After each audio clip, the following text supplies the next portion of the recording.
ఏడుకొండలవాడ వెంకటరమణ గోవింద గోవింద ఆపదముక్కులవాడ అనాథ రక్షక గోవింద గోవింద.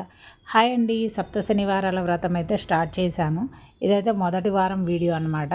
ఇంకా నేను ఎలా చేశాను ఏంటి అని చెప్పేసి చాలామంది వాట్సాప్లో మెసేజ్లు చేయటం, ఫోన్లు చేసి అడగటం అయితే అడుగుతున్నారండి. ఎందుకంటే వాళ్ళు కూడా చేసుకుంటారంట. నువ్వు వెళ్ళి పూజారులను కనుక్కొని స్టార్ట్ చేస్తాను అన్నావు కదక్క, స్టార్ట్ చేసావు కదా, ఏం చెప్పారు, ఎలా చేయాలన్నారు? కొంతమంది చెప్తే భయం వేస్తుంది చెయ్యాలి అని అంటే, వామ్మో మేమంతా ప్రాసెస్ దేవుడికి మేము చెయ్యలేమేమో అని చెప్పేసి భయం వేస్తుంది అక్క, నువ్వైతే చాలా సింపుల్గా చేసేసుకుంటున్నావు, అప్పుడే 3 వారాలు కూడా అయిపోయినాయి అక్క, నెయ్యి ఏం చెప్పారు, ఎలా చేస్తున్నావు అక్క అని అయితే అడుగుతున్నారండి.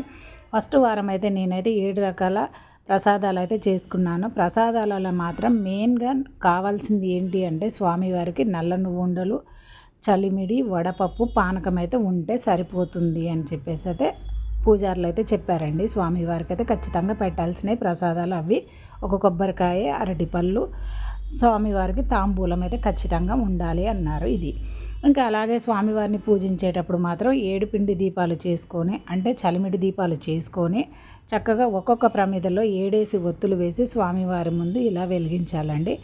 ఇంకా పూజకైతే ముందైతే ఖచ్చితంగా మన ఇంట్లో లక్ష్మీదేవి విగ్రహం ఉంటే విగ్రహం పెట్టుకోవచ్చు, ఫోటో ఉంటే స్వామివారి ముందు ఫోటో అయినా పెట్టుకోవచ్చు అమ్మవారిది. నేనైతే అలాగే పసుపు గణపయ్యను కూడా చేశానండి. ఏ పూజకైనా ప్రధానం పసుపు గణపయ్య అన్నమాట. ఖచ్చితంగా పసుపుతో గణపయ్యని చేసుకొని ముందుగా పసుపు గణపయ్యని పూజించుకొని ఆయన దగ్గర చక్కగా ఒక బెల్లం ముక్క పెట్టేసుకొని ప్రసాదంగా తాంబూలం ఇచ్చేసి ఆ తర్వాత వెంకటేశ్వర స్వామి పూజ చేసుకోవడం, స్వామి వారి గోవింద నామాలు చదవటం, అలా అన్ని పూజలు.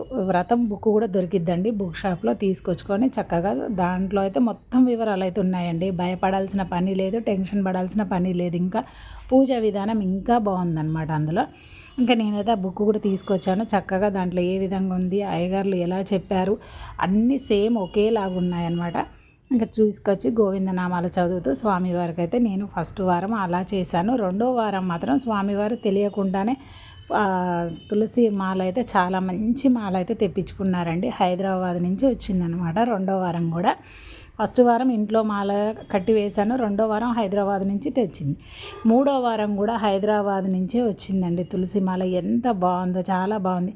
చెప్పాను కదా, మనం అనుకుంటే ఏది చేయలేమండి, దేవుడు అనుకుంటేనే ఏదైనా చేస్తామని. నేను కూడా చాలా వరకు ఇలా సప్త శనివారాలు చేయాలి అంటే ఫస్ట్ భయపడ్డానండి. 3 శనివారాల వ్రతమే చేశాను, కానీ సప్త శనివారాల వ్రతం నా లైఫ్లో చేయలేదు. ఫస్ట్ టైం నేను కూడా చేయటం.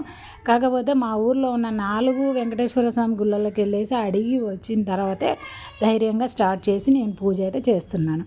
ఎక్కడ చిన్న మిస్టేక్ ఉన్నా సరే నాకు భయం అనమాట. ఏది జరుగుతుందో ఏమో తెలియదు కదా దేవుడి విషయంలో అని చెప్పేసి అదో టెన్షన్, అదో భయం.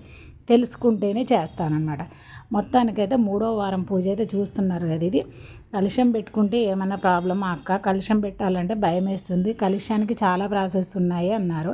నిజంగానేనండి, ప్రతి వారం పెట్టుకున్నప్పుడు కొత్త జాకెట్ ముక్కే పెట్టాలంట, కొబ్బరికాయ కూడా కొత్తదే పెట్టుకోవాలంట, కలశంలో నీళ్ళు మాత్రం తులసి మొక్కలకు పోసుకోవాలని చెప్పారు. అదైతే నిజమే. అయితే నిష్ట నియమాలు ఏంటి అని అడుగుతున్నారు.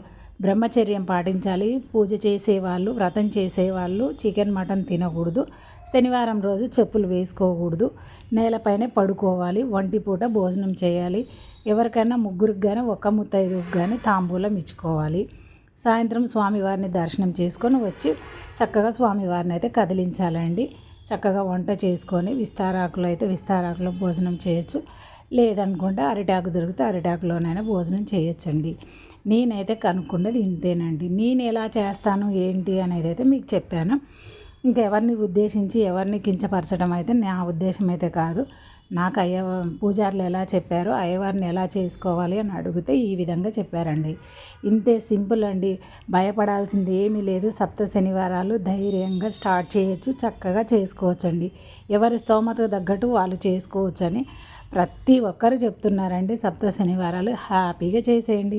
ఇది 3వ వారం అన్నమాట.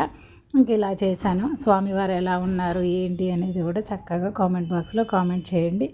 ఇంకా నేను చేస్తూ ఉంటాను వీడియోస్, వస్తూ ఉంటాయి, చూస్తూ ఉండండి. స్వామివారికి నేను ఫస్ట్ వారం పూజ చేసినప్పుడు కళ్యాణ వెంకటేశ్వర స్వామి దర్శనం చేసుకున్నానండి. రెండో వారం భద్రాచలం వెళ్ళాను, 3వ వారం గుడిపాడు వెళ్ళానండి వెంకటేశ్వర స్వామి దర్శనానికి.